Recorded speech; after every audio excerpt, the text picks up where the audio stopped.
Assalamu alaikum wa rahmatullahi wa barakatuh, brothers and sisters.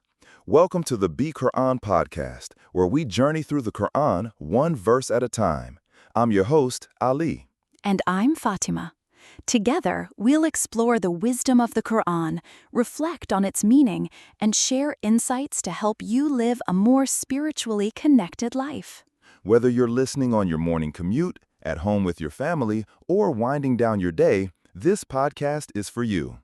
Today's episode is titled, What is Shia Islam?, where we'll introduce the foundations of Shia belief, how it connects to the Qur'an, and the path of the Ahlul Bayt, peace be upon them. Let's begin. Bismillah. Who are the Shia?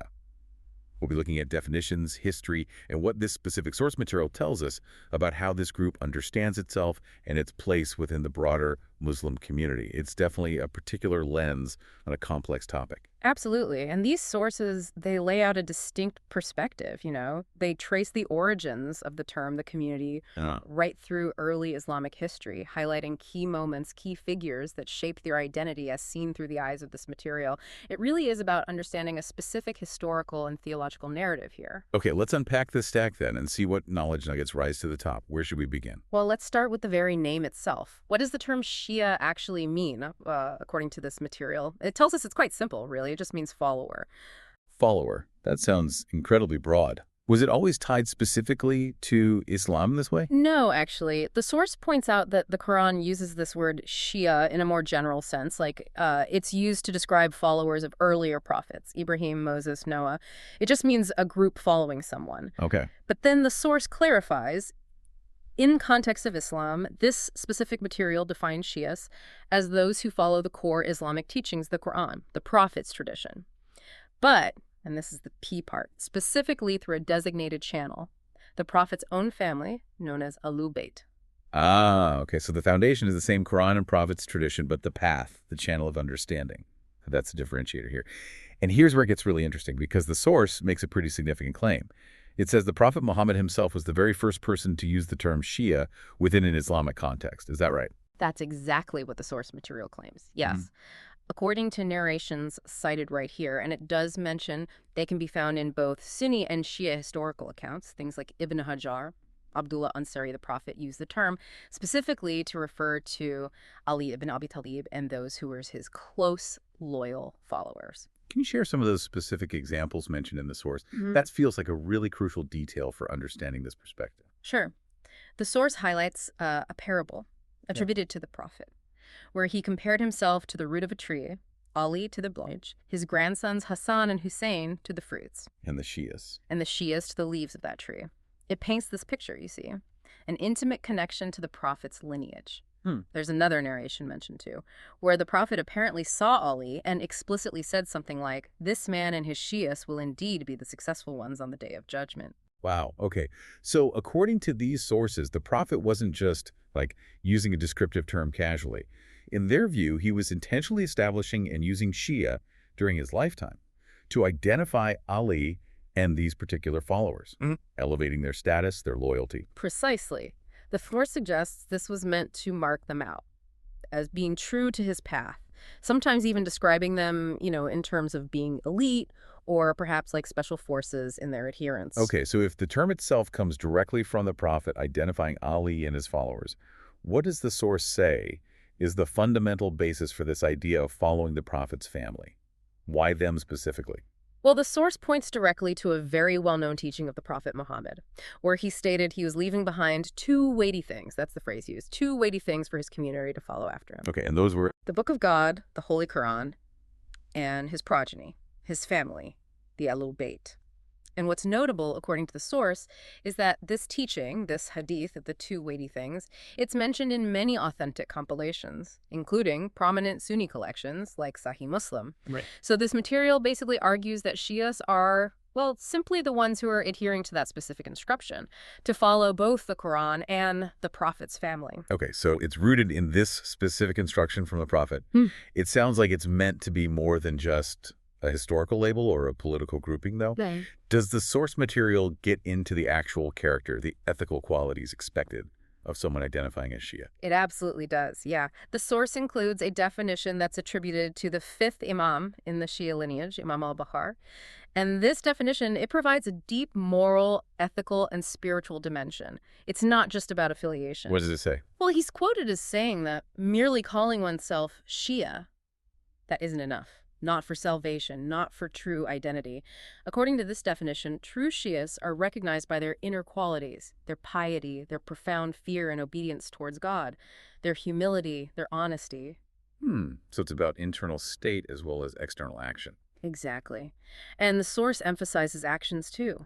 Abundant praise of God, commitment to regular fasting and prayers, showing profound goodness and respect towards parents, paying close attention to the welfare of the poor, the needy, those in debt, orphans. So it's really about living out those beliefs through your character and your actions, not just claiming the name. Precisely.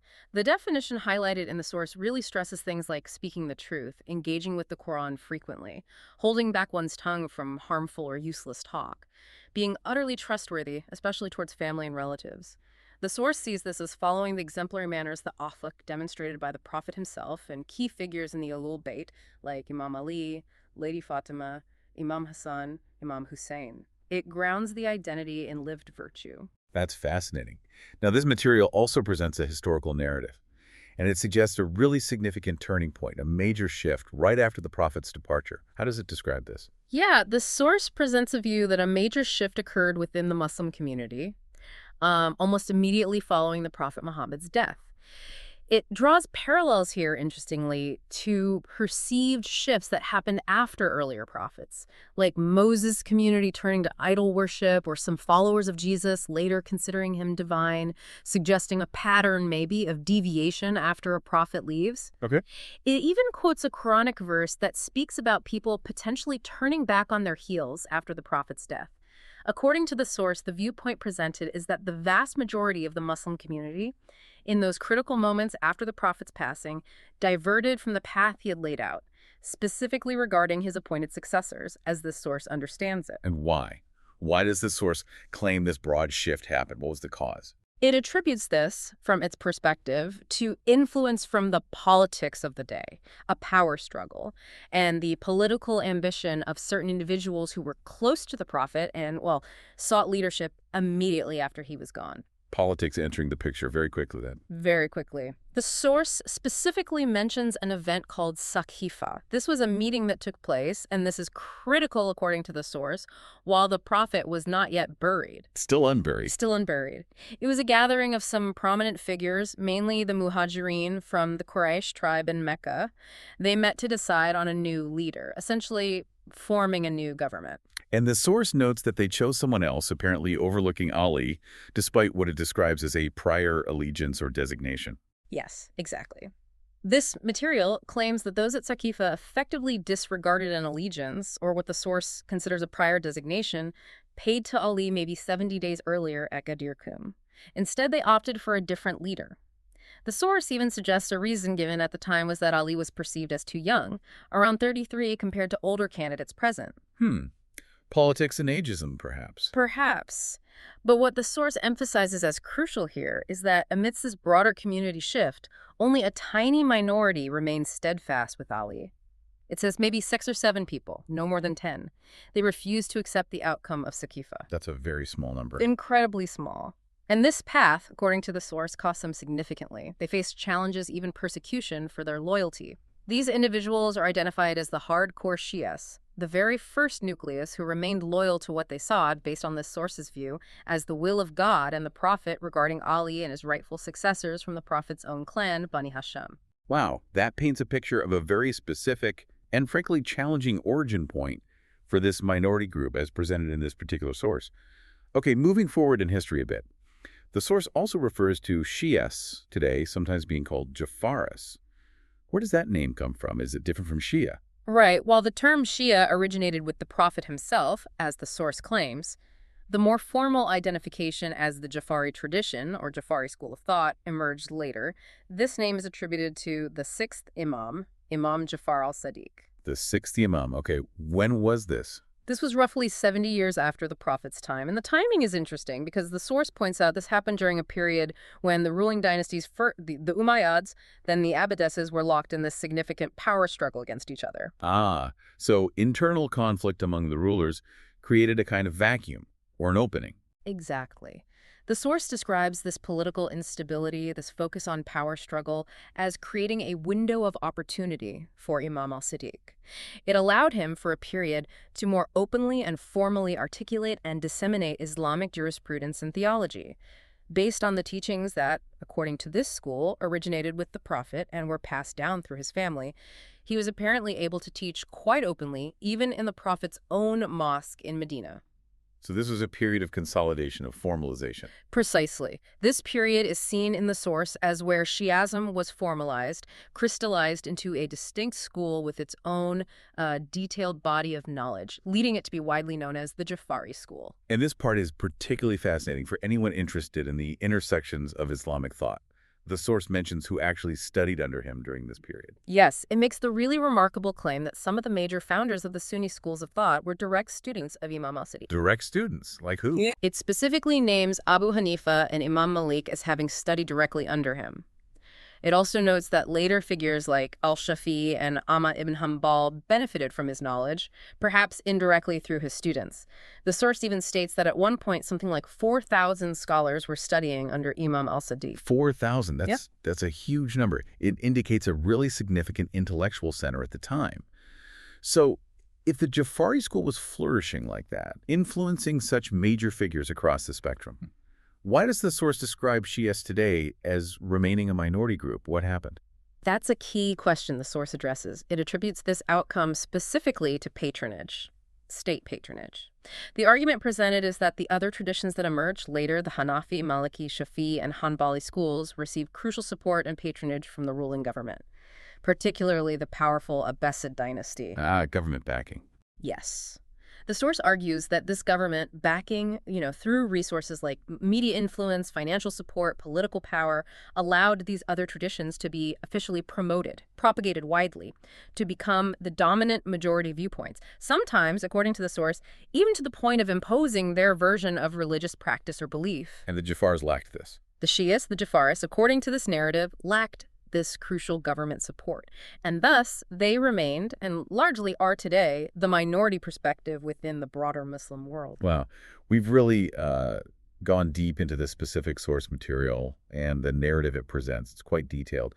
We traced the fundamental meaning of Shia back to just follower, then explored the source's claim that the term originated with the Prophet himself, identifying Ali and his loyal companions, and we understood the basis for following the Prophet's family, the two weighty things as presented here. Yeah, and we also delved into those ethical and moral characteristics, what this source describes as the true markers of a Shia identity, showing it's framed as going far beyond just, historical association or name. Definitely. And we navigated the historical narrative the source lays out, discussing its view of that broad shift away from the Prophet's perceived path right after his departure, highlighting the pivotal event of Saqifa, as seen through this material, and understanding the source's perspective on the perseverance and the challenges faced by that small minority who remained steadfast. And finally, we connected the dots to the name Jafari, understanding how the period of Imam al-Siddiq formalized and crystallized this school of thought, and how, according to the source's argument, the difference in government support played a key role in shaping the demographic reality of Muslim communities later on. So what does exploring this specific material mean for you, our listener? It offers a clear, specific lens, a way to understand the origins and identity of Shi'ism as presented within these particular sources. It highlights historical claims, theological viewpoints, ethical expectations, unique to this material's perspective. Right. And understanding different communities' own historical narratives, how they see their beginnings, their journey, it's incredibly valuable.